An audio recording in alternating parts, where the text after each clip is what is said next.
السلام علیکم ورحمۃ اللہ وبرکاتہ۔ تمام سننے والے سامعین سے گزارش ہے کہ میری ویڈیو اچھی لگے تو میرے چینل کو لائک اور سبسکرائب لازمی کریں، شکریہ۔ سچ ہے کہ جس پیار کے لیے ہم اپنی زندگی داؤ پر لگانے کے لیے بھی تیار ہو جاتے ہیں اور اپنے گھر والوں کی نظروں میں بھی ذلیل و خوار ہوتے ہیں، اگر وہ پیار ہی جھوٹ نکلے تو انسان اپنی زندگی سے ہی مایوس ہو جاتا ہے۔ شانی بڑی نٹ کھٹ تھی، کسی کو خاطر میں نہ لاتی تھی۔ خالہ عذرا نے اس کا خوب لاڈ کیا تھا، وہ جو من میں آتا کر گزرتی اور خالہ ممتا کی ماری بیٹی کی ہر ادا پر مسکرا دیتی، چاہے شانی کی یہ ادائیں دوسروں کو کتنی ہی کھٹکتی۔ نتیجہ یہ ہوا کہ آہستہ آہستہ شانی خود سر اور ضدی ہوتی گئی۔ مجھے ڈر لگنے لگا تھا کہ کہیں میری بچپن کی ساتھی مزید پر پرزے نہ نکال لے۔ امی مجھے سمجھاتی کہ شانی سے ذرا بچ کر رہا کرو، یہ بیوقوف لڑکی ہے، جدھر کوئی لے جائے یہ اس کے ساتھ چل پڑتی ہے، ایسا نہ ہو کہ اس کی حماقتوں کی وجہ سے کل تمہارا نام خراب ہو جائے۔ امی جان، شانی بیوقوف صحیح، لیکن میں تو نہیں ہوں، وہ آپ کی بھانجی ہے، ہمارا فرض ہے کہ اس کا خیال رکھیں، وہ کوئی غیر تھوڑی ہے کہ ہم اسے اس کے حال پر چھوڑ دیں۔ خالہ بھی تو کہتی ہیں سعدیہ تم شانی کا خیال رکھا کرو۔ میں جواب دیتی اچھا، گریجویشن کے بعد میرا مزید پڑھائی کا کوئی ارادہ نہیں تھا، لیکن شہانہ مزید تھی کہ میں اس کے ساتھ یونیورسٹی میں داخلہ لوں۔ ہم ہمیشہ اسکول سے اکٹھی آتی جاتی تھی تو کالج میں بھی اکٹھے پڑھی۔ خالہ نے امی سے منت کی کہ سعدیہ کو داخل کرا دیں، فیس وغیرہ میں دے دوں گی، میری بیٹی بولی ہے اسے اکیلے نہیں جانے دے سکتی۔ خالہ کی مجبوری کو دیکھ کر امی راضی ہو گئی اور میں نے یونیورسٹی میں داخلہ لے لیا۔ شانی کے ابو کی وفات کو 5 برس گزر چکے تھے اور ماں کی وجہ سے بھائی سے کچھ نہیں کہتے تھے۔ اس آزادی کے سبب وہ فیشن کرنے لگی، جبکہ امی مجھے سادہ رہنے کی تلقین کرتی تھی، کہتی تھی کہ گھر میں بھی سادہ لباس پہنو اور کالج جاؤ تو بالوں کو سمیٹ کر، اس لیے میں کالج جاتی تو چوٹی کس کر بناتی، جبکہ شہانہ نے اپنے بال نئے فیشن کے مطابق کٹوا لیے تھے اور دوپٹہ بھی نہیں لیتی تھی۔ یونیورسٹی میں تو ہم لڑکوں کے ساتھ پڑھتے تھے، میں نہیں کہتی کہ فیشن کرنا بری بات ہے، لیکن امی اجازت نہیں دیتی تھی۔ شانی دوپٹے کی پٹی بنا کر گلے میں ڈالتی اور امی مجھے چادر اڑا کر بھیجتی تو وہ ہنستی کہ سعدیہ تم تو بالکل ماسی لگتی ہو، معلوم ہے لڑکیاں تمہارا مذاق اڑاتی ہیں، تم زمانے کے ساتھ نہیں چل سکتی۔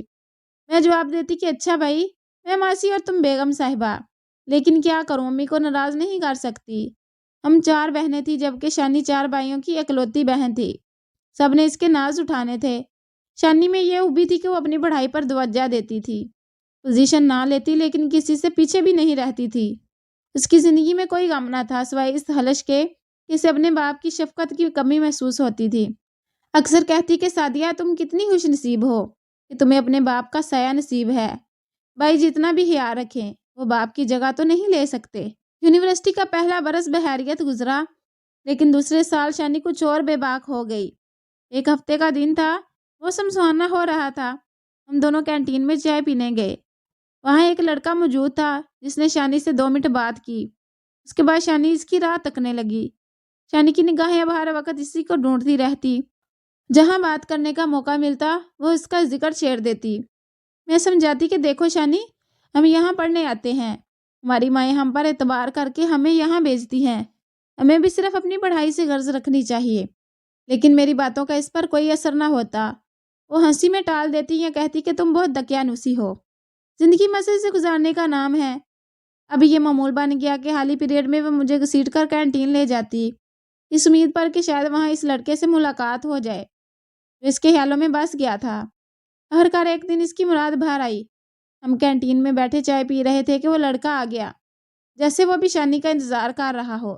شہانہ کی آنکھوں میں تو جیسے بہت سے چراغ ایک ساتھ روشن ہو گئے، موصوف کی جلد دیکھ کر اس کی آنکھوں کی چمک دیدنی تھی، چہرہ خوشی سے دمک اٹھا۔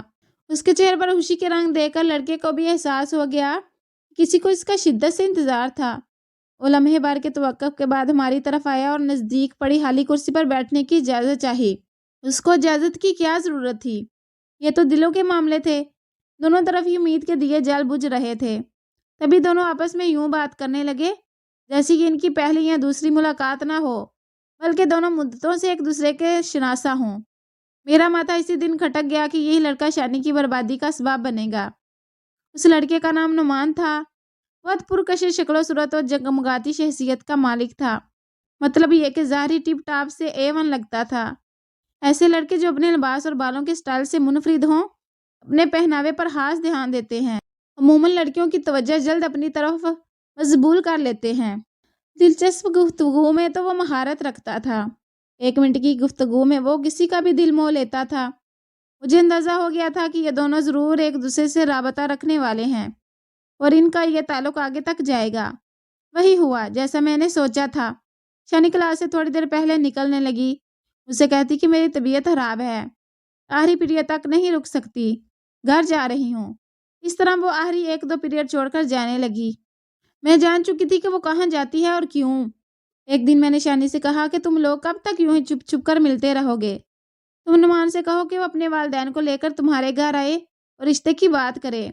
اس نے جب نعمان سے بات کی تو اس نے جواب دیا کہ تم کیوں فکر کرتی ہو شہانہ، تم تو میری زندگی ہو، میں شادی کروں گا تو صرف تم ہی سے، کسی اور سے کبھی نہیں۔ اس بات پر ہی شانی خوش ہو گئی کہ اسے اس کا آئیڈیل مل گیا تھا۔ میری بات کب سننے والی تھی؟ میں اس سے متعدد بار سمجھا چکی تھی۔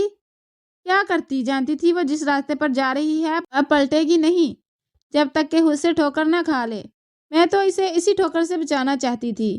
کچھ دن یوں ہی گزر گئے، دل کو اس کی فکر تو تھی ہی، آخر میری خالہ زاد تھی اور ہم بچپن کی دوست تھی۔ ایک دن پھر میں نے اس کی کلاس لی، پوچھا کہ تم نعمان سے ملنے سے باز نہیں آ رہی ہو؟ اگر گھر والوں کو پتہ چل گیا تو سوچا ہے تم نے اس بارے میں؟ ہمارے 4 بڑے بھائی ہیں اور باپ کے نہ ہونے کی وجہ سے تم انہی کی محتاج ہو، ابھی تو وہ تم سے محبت کرتے ہیں، لیکن اگر تمہاری لاپرواہی کی وجہ سے ان کی محبت ختم ہو گئی تو تمہارے لیے گھر میں کوئی جگہ باقی نہیں رہے گی۔ میری بات سن کر وہ حقیقت کا آئینہ دیکھ کر خوف زدہ ہو گئی، بولی کہ سعدیہ اس طرح مجھ کو ڈراؤ تو مت۔ میں نے کہا کہ میں تمہیں ڈرا نہیں رہی ہوں، جو حقیقت ہے وہی یاد دلا رہی ہوں، اور صداقت یہی ہے کہ اگر تم باز نہ آئی تو نہ صرف تمہاری عزت جائے گی بلکہ نعمان کی بھی خیر نہیں ہوگی۔ اس نے ایک بار پھر نعمان سے بات کی اور پوچھا کیا تم نے اپنے والدین سے میرا ذکر کیا ہے؟ وہ کیا کہتے ہیں؟ نعمان نے کہا کہ کل جا کر بات کروں گا، اور اس طرح وہ بات کو ٹالتا رہا۔ مجھے یقین ہونے لگا کہ نعمان میری خالہ زاد کو دھوکے میں رکھے ہوئے ہے، وہ اسے بیوقوف بنا رہا ہے۔ ایک دفعہ پھر میں نے اس کی جذباتی لڑکی کو سمجھایا کہ دیکھو یوں کسی پر اعتبار نہ کرنا چاہیے، اجنبی کبھی کسی کے نہیں ہوتے اور انہیں بدلتے دیر نہیں لگتی۔ میری بار بار کی باز پرس اور روک ٹوک سے وہ پریشان ہو گئی اور کچھ دن نعمان سے نہ ملی، پہلے کی طرح چھٹی تک میرے ساتھ رہتی اور ساتھ ہی گھر آ جاتی۔ ایک روز نعمان ہمارے ڈپارٹمنٹ میں آیا اور شانی کو چائے پلانے لے گیا۔ اس نے مجھ سے کہا کہ تم بھی ساتھ چلو، لیکن میں نہیں گئی اور سیدھی گھر آ گئی۔ شانی اس روز بھی گھر لیٹ پہنچی، وہ تو تقریباً روز ہی دیر سے پہنچتی۔ خالہ پوچھتی کہ دیر کیوں ہوئی تو وہ کوئی نہ کوئی بہانہ کر دیتی۔ اکثر راز راز نہیں رہتے کیونکہ راز تو کھلنے کے لیے ہوتے ہیں۔ شانی کی سخت تاکید کی وجہ سے بے شک میں نے اپنی زبان بند رکھی تھی، لیکن ایک روز جب وہ نعمان کے ساتھ اس کی موٹر سائیکل پر جا رہی تھی، اس کے بھائی نے انہیں دیکھ لیا۔ گھر آ کر بھائی نے ماں کو بتایا کہ میں نے شانی کو کسی لڑکے کے ساتھ موٹر سائیکل پر دیکھا ہے۔ اس طرح دوسرے بھائیوں کو بھی اس معاملے کی خبر ہو گئی۔ بس پھر کیا تھا، سبھی غصے میں تھے۔ جب شانی گھر پہنچی تو وہ سب اس کا انتظار کر رہے تھے۔ اسے آڑے ہاتھوں لیا گیا اور بڑے بھائی نے تو اسے مارا بھی۔ اس کا یونیورسٹی جانا بند کر دیا گیا۔ کئی دنوں تک جب وہ یونیورسٹی نہ آئی تو میں اس کے گھر گئی۔ ان کا مکان ہمارے گھر کے چند قدم کے فاصلے پر ہی تھا۔ وہ مجھ سے خفا تھی، بھلا مجھ سے خفا ہونے کا کیا جواز تھا، جبکہ جو کچھ ہوا اس کی ذمہ دار وہ خود تھی، جس کی سزا وہ بھگت رہی تھی۔ میں نے تو اس کا راز حالہ پر بھی اس لیے ظاہر نہیں کیا کہ کہیں وہ اسے تعلیم سے نہ ہٹا دیں۔ میں تو اسے مسلسل سمجھاتی اور روکتی رہی تھی۔ وہ تھوڑی دیر چپ بیٹھی، مجھے ڈبڈباتی آنکھوں سے گھورتی رہی اور پھر پھوٹ پھوٹ کر رونے لگی۔ اب اپنے کیے کی سزا بھگت رہی ہو، اس نے کہا۔ میں نے جواب دیا، پہلے دن سے تمہیں سمجھا رہی تھی، اگر تم میری بات مان کر نہ دیتی تھی، اسی دن سے روک رہی تھی میں تمہیں۔ کچھ دیر وہ روتی رہی، پھر بولی، سعدیہ پلیز میری اتنی مدد کرو کہ نعمان کو ساری بات بتا دو، کیونکہ میرا تو اب گھر سے نکلنا بند کر دیا گیا ہے۔ سچ یہ تھا کہ شانی کو اس کے بھائیوں نے سخت پابندیوں میں جکڑ دیا تھا اور وہ بالکل گھر سے باہر نہ نکل سکتی تھی، یہاں تک کہ ہمارے گھر آنے کی بھی اجازت نہیں تھی۔ ان حالات کی تاب نہ لا کر وہ بیمار پڑ گئی، کیونکہ بھائیوں کا رویہ اس کے ساتھ اچھا نہ رہا اور ماں بھی ہر وقت اسے تانے دیتی تھی۔ میرے پیار کا یہی صلہ دیا کہ ہماری ناک کٹوائی۔